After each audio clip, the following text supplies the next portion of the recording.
Chelsea.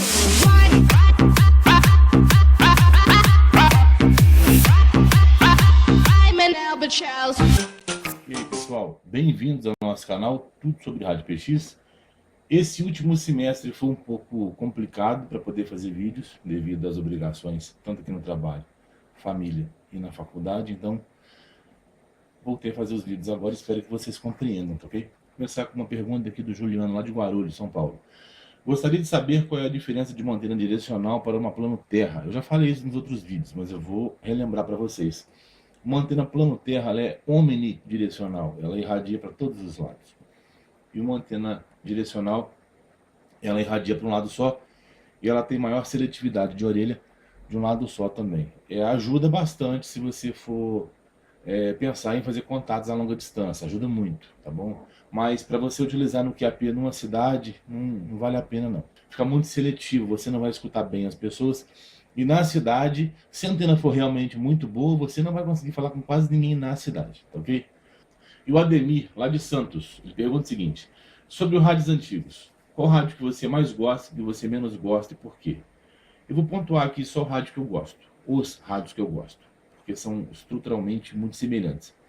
O que eu não gosto é difícil de falar, porque são muitos rádios ruins no mercado, antigamente. Hoje em dia tem alguns, mas não são tão ruins assim. Um dia eu vou explicar isso para vocês e por que também. Mas os que eu gosto, o Superstar 3900, Superstar 148 GTL, o VR94, mas o que? O Megastar MG97, são rádios muito semelhantes.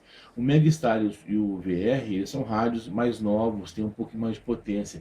Mas o Superstar 148, 3900, o Cobra 148TX, esses rádios são fantásticos. Eles são rádios de 12, 13 watts em ACSB, mas são 12, 13 watts que você consegue aproveitar muito bem. Mas não dá para você comparar um rádio antigo com saída bipolar com o rádio atual com 50, 60 watts depois de trabalhado. Original por original, eu fico com o mais novo. O Mosfetão é muito bom. E eu vou explicar isso para vocês por quê. Não agora. O Gumer, tá bom, Ademir? Um abraço para você, um abraço à turma de Santos que acompanha o nosso canal. O Gumercindo, lá de Alagoas, tem um Alan 8000 antigo. Gostaria de saber a diferença entre ele e o VR9000. Se for antigo por antigo, a diferença é a disposição dos botões ali do painel. O Alan 8000 é infinitamente mais bonito, não tem comparação. O Alan 8000 tem um áudio completamente diferente do VR. E ainda tem um controle de ganho de microfone, então ele te possibilita trabalhar o áudio. Alguns capacitores que você troca ali na base do áudio, você consegue dar um tom de grave mais forte no seu rádio. Tem que tomar um cuidado muito grande, tem uma linha tênue entre deixar o áudio grave com grave, retumbante, grave, pesado. Não é o áudio fino, agudo, entendeu? Tem uma diferença entre deixar o áudio forte e deixar o rádio com áudio grave. O áudio grave, se você não souber trabalhar isso, o áudio fica abafado. Ele vai ficar abafado e não vai ficar legal. Então você tem que saber quais são as peças que você vai trocar para não fazer besteira, tá bom? Então, na dúvida, não faça. 8000 é um rádio muito melindroso. Quem sabe mexer no rádio, mexe no rádio. Quem não sabe, só faz caquinha no rádio. Tem que tomar cuidado. E o Hélio Augusto, aqui de Belo Horizonte, pertinho de Juiz de Fora, ele pergunta o seguinte: faço parte de um clube de jipeiros e comprei rádios para a galera para presentear de Natal. Legal a iniciativa. São rádios Cobra 19DX e comprei antenas Voyager. São antenas pequenas, mas o preço de tudo foi muito reduzido. Você acredita que esses rádios vão funcionar bem em um raio de 500 metros? Com certeza, as estações vão se comunicar entre si. Eu acredito que até uma distância maior, dependendo da altimetria e topografia, você vai conseguir um sucesso muito grande. Você vai ficar muito satisfeito. Os radinhos Cobrinha, eles são muito bons, eles funcionam e vão atender a sua expectativa. Então no mercado há muito tempo, não tem como não preencher essa demanda, tá bom? E o Benedito, lá de Santa Maria, Rio Grande do Sul, ele pergunta o seguinte: comprei um rádio usado e enviei para um técnico. Ele instalou um transistor Sonrisal na saída. E o pessoal reclama muito do áudio, que pode ser. Eu vi a foto que você mandou e eu não vi grandes modificações ali no circuito de saída. Você até consegue fazer uma modificação ali, utilizar um transistor mais parrudo.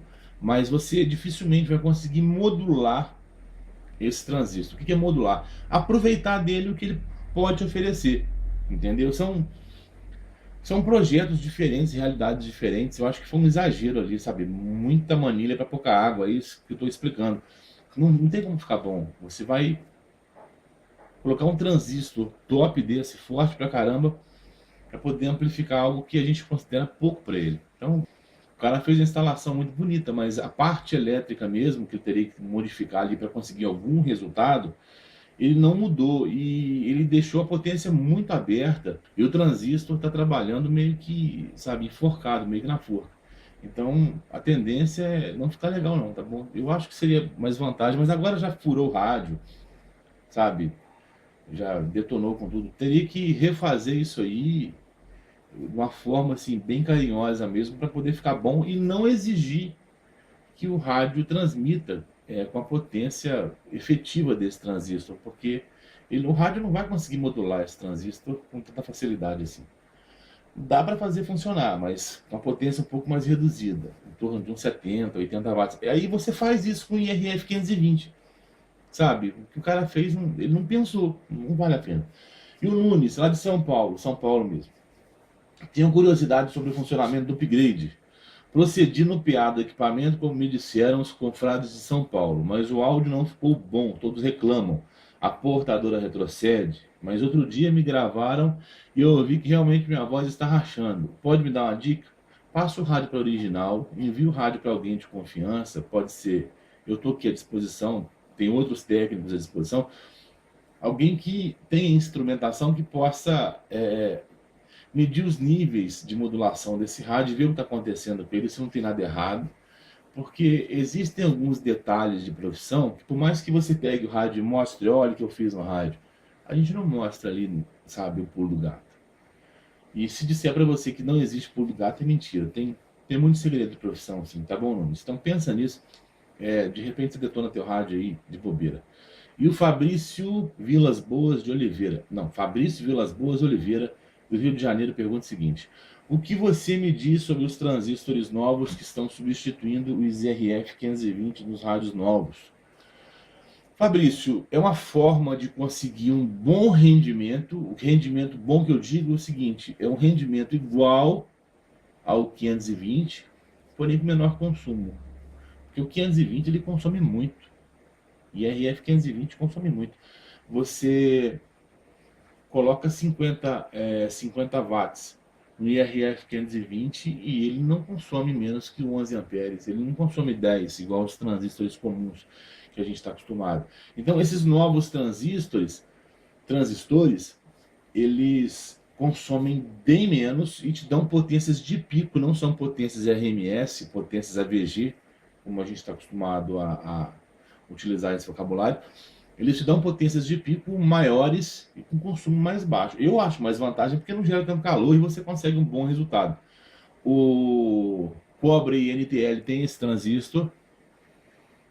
O Uniden Berket vem com esse transistor. Então você consegue um resultado muito bom com esses rádios, com esses transistores, com baixo consumo. Então isso aí vale a pena, tá ok? E mesmo com a potência original, se for 20 watts, você vai voltar à era das fontes com 2, 3 amperes, porque o consumo é bem baixinho. Então isso é para uma estação móvel, para quem gosta de falar muito estacionado, pô, isso é mão na roda. Se o rádio consumir demais, não adianta, você vai ter que manter o rádio ligado aí. O Neto, lá de Patinga, percebi que você tem a maioria dos watímetros comerciais. Eu tenho um montão, tem mais de 30. Então me diga, qual a diferença entre eles e o que avalia... Qual a diferença entre eles e o que avalia como sendo melhor? Uma vez que já disse que não gosta de Bird. Não é que eu não gosto do Bird, cara. O Bird é muito bom, só que ele é bom para portadora. Você vai fazer SSB com ele, você tem que ficar assoviando para ele dar ali o pico máximo. A não ser que você instale nele aquela plaquinha do PP. Eu tenho um que acabei de instalar ali, eu vou depois colocar aqui no meio, mas ele diz todos os meus outros instrumentos. Eu tenho coisa melhor. O Bird ele é de 1900 e bolinhas, isso é coisa defasada. O LP100 é o que há hoje em dia. Eu gosto de instrumentos digitais, porque eles têm uma precisão de relógio suíço. Enquanto o Bird é um equipamento velho. Ah, mas o fulano gosta dele. Acho que gosto é uma coisa subjetiva e é o técnico que ele vai escolher os instrumentos que ele vai trabalhar. Simples assim. existem equipamentos que você... É um monitor de serviço. Você tem tudo naquilo, vatinho de carga fantasma, injetor de RF, injetor de sinal, bababá, uma porrada de equipamento. Beleza. O cara quer pôr aquilo na bancada. Ótimo. Só que tem um problema. Se estragar uma coisinha naquela merda, você fica sem trabalhar. É igual estação de solda. Estação de solda, por melhor que ela seja, se ela estragar, acabou o seu dia de serviço. A não ser que você tenha ali uma resistência. Esse de soldador aqui, um dia, ele estragou a resistência comigo. Porra, eu tava aqui de serviço. Eu tive que ficar parado, porque eu não faço serviço só em rádio PX. Eu faço em placa também de notebook. Então, notebook, placa de computador, placa de vídeo, uma porrada de coisa. Então, são serviços que eu preciso de um desoldador por vários motivos. Estática, a mão não vai lá, o ferro de solda não vai lá, então você vai aplica. Tem um outro soldador ali eletrônico, que ele é uma pontinha muito mais fininha, ele já vem, se você aperta em cima, ele vai lá embaixo, busca o material, ele tem um imãzinho, sabe? São vários instrumentos que você precisa, você não pode ficar à mercê deles. Então eu utilizo vários tipos de ferro de solda, porque se queimar a resistência de um, eu tenho outros. Então eu tenho mais de um ferro de solda de cada um desses aqui. Para quê? Para não ter que depender de uma estação. Então, para não depender só disso aqui, eu tenho outro de soldador. Para não depender de um monitor de serviço, eu tenho vários instrumentos. Então, qual que é a diferença que eu vejo de cada um desses aqui? Eu mensuro a qualidade de cada um deles da seguinte forma. Quais são as escalas? 100 watts, no caso ali, o exemplo do Voyager KW325. Um exemplo que é uma coisa que vocês podem palpar, a maioria de vocês. Ele tem a escala de 30, 300 e 3 kW. E tem também uma escala de 600. O que eu faço? Eu vou mensurar ele na escala de 30 watts. Tá certo? Eu considero ele bom. Eu vou mensurar na escala de 300. Deu certo? Eu considero bom. Se não der, tem que aferir. Eu vou mensurar na escala de 600 watts. Tá certo? Ó, perfeito. E na escala de 3 kg, eu vou colocar ali, tá certinho? Beleza. Se eu for comparar o Voyager, o KW725, com o 12, com o Yaesu, com o MFJ, com o Daiwa, colocar um do lado do outro, uma escala, vamos supor aí, de 0 a 100 watts. Eu vou colocar 100 watts em todos eles. Em todos eles vai ficar igualzinho 100 watts. Mas de 0 a 100, vai ter uma variação entre eles. Um vai marcar, vamos supor, em 10 watts. Um marca 8, o outro marca 10, um marca 12, um marca 7. Você está entendendo? Na escala de 20, 95% deles são iguais na escala de 20. Aí você põe 30, deu erro. Na escala de 40, deu erro. Na escala de 50, fica certo. Aí um vai destoar em 48 ou o outro em 52. E vai assim, eles vão variando. Então, eu não considero esses watímetros com a qualidade fora do normal. Se você for avaliar, inclusive o BIRD de 0 a 100 e comparar ele com outros watímetros, inclusive os digitais, ele vai destoar, porque são serigrafias diferentes. Então, o que eu falo de diferença de um para o outro? Você pode utilizar um watímetro desse como referencial e não como uma lei absoluta. Os que eu confio são os digitais, ponto final. Eu só confio nos digitais. Digitais você não tem que vencer inércia, não tem que se preocupar, colocar potência ali, ele te mostra na hora porque ele não tem que vencer nada. Se colocou potência, ele mostrou. Acabou. O Heitor Chiaverato, de Algarve, Portugal. Estive aí ano passado e vou voltar para aí em 2017. Você pode me passar a tabela do Superstar 158 EDX? Me manda e-mail pxjf@hotmail.com.br que eu te envio por e-mail para você e para todo mundo que quiser. Comprei agora o Anônimo lá de Jaraguá. Comprei um VR 158 EGTL-DX e enviei para um técnico de São Paulo que é até desafeto seu, normal. Problema é que não consigo baixar a estacionária da antena nem no acoplador. O que pode ser? Anônimo, coloca outro rádio aí. Se você colocar o rádio original ali e você conseguir boa estacionária, o problema está no rádio PX. O rapaz deve ter futicado onde não pode. Existem pontos ali que você não pode mexer, porque senão você gera uma estacionária dentro do rádio, que não tem nada a ver com a antena. Você pode ligar o rádio na carga fantasma, que a ROI vai dar 2, não tem jeito. Então, você faz esse teste. Se der tudo certo, pega o rádio, devolve na mão dele e fala, arruma isso aí que você fez aí que tá errado. Se não der certo, você envia para outra pessoa para poder resolver isso, que você não pode operar com rádio assim, tá bom? O pessoal brinca, sabe? Que eu falo, onda quadrada, não sei, pô, mas falta estudo na galera, né? Não posso fazer nada. O Keller, de Niterói, Rio de Janeiro. Comprei um VR 148 GTL NC, que o vendedor disse que foi você que fez Power Mod. Já lembro desse rádio. Eu fiz poucos desse rádio porque eu não gosto dele. E eu vi que ele está com 5 transistores IRF 520. Gostaria de saber por que toda vez que eu assovio em SSB a fonte estoura o fusível. Ela é de 15 amperes. Keller, porque esse rádio consome muito mais de 15 amperes? Olha só, com 3 IRF 520 na saída, eu deixo equipamentos aqui com 75, 80 watts. O seu rádio está com 5 transistores. Então, e os rádios saindo daqui consumindo aí 14, 16 amperes. O seu rádio está batendo quase 20 amperes de consumo. Então já sabe, você vai precisar de experimentar uma outra fonte, porque a realidade desse rádio aí, o consumo dele é um consumo alto, o rádio ele ficou parrudo, e com essa fonte que você está utilizando aí, com certeza não vai ter sucesso, tá bom? Um grande abraço. Se você gosta dos nossos vídeos e você tem dúvidas, envie e-mail para pxjf@hotmail.com.br.